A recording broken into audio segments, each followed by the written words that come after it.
back to Globalogs. This is going to be the 7th episode and penultimate episode of our ongoing coverage, not really coverage, but ongoing look at the Venezuela narrative we've been talking about now for a while, stability in Venezuela and the future of the Bolivarian Revolution. And this episode, we're going to be talking about the international implications of what's going on in Venezuela. And there are really four places that the Venezuela story affects things outside of the country itself. And that's relations within the Latin America region itself, relations between the United States and Latin America, relations between China and Latin America, and relations within OPEC and the sort of future of OPEC as an institution and its relationship to two other things, well, oil, right? Because that's what its relationship is to.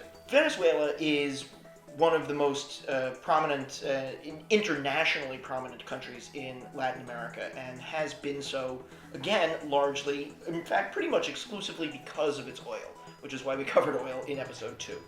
And in addition to being internationally prominent, it has become, under Chavez and then enduring under Maduro, as a rather swaggering member of what is also called Mercosur, which is one grouping of Latin American countries, including those that tend to be slightly more statist and left-leaning and suspicious of market capitalism, to the extent that Venezuela has been successful in implementing its 21st century socialism over the last decade and has been prominent on the world stage as a proponent of these ideas and arrayed against the other bloc in Latin America called the Pacific Alliance, which is more sort of right-leaning and more market capitalist driven and more aligned with the United States and its sort of constellation of international institutions and approach to trade and so forth.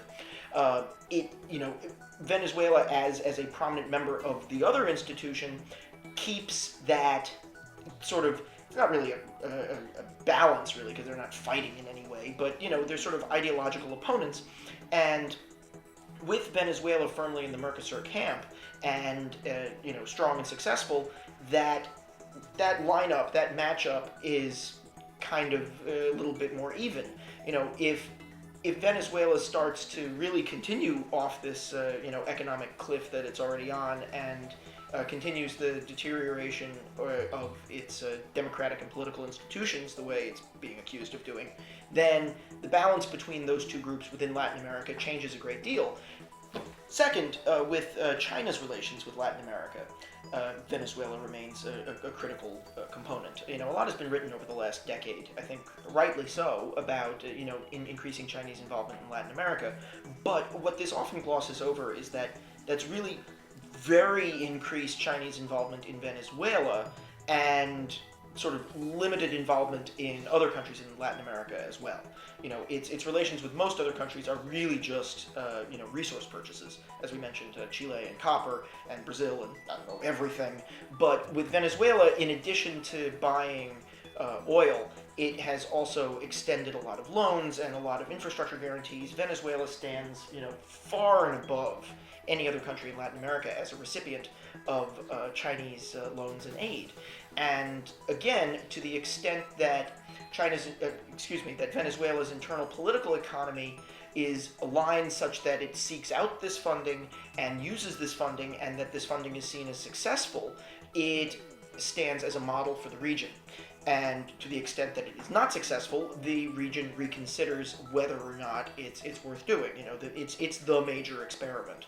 And so for China's long-term involvement in Latin America, the success or failure of the Bolivarian Revolution is a key component. And sort of the converse is true in a lot of ways for the United States.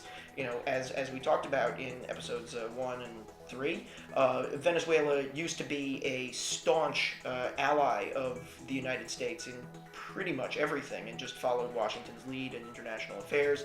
It really came to Washington's aid in the Second World War with oil, and but then with its change under Chavez, really altered U.S. policy toward Latin America more generally, and became this outspoken champion of anti-American international causes. And to the extent that Maduro specifically and the PSUV generally are able to hold on to power and solidify and entrench the changes to the Venezuelan political economy that they've made, we can expect that that kind of international behavior is likely to continue. However, the big X factor here is Cuba, because for a long time Cuba was dependent on Venezuelan oil aid owing to its embargo with the United States and its relative isolation. But with the normalization of relations between the United States and Cuba, that's changed as well. And finally, the success or failure of the PSUV in Venezuela is important for the future of OPEC. Because Venezuela, as founding member of OPEC, remains important within the group, though not as important as it used to be, and perhaps not as listened to by others as it might like to be.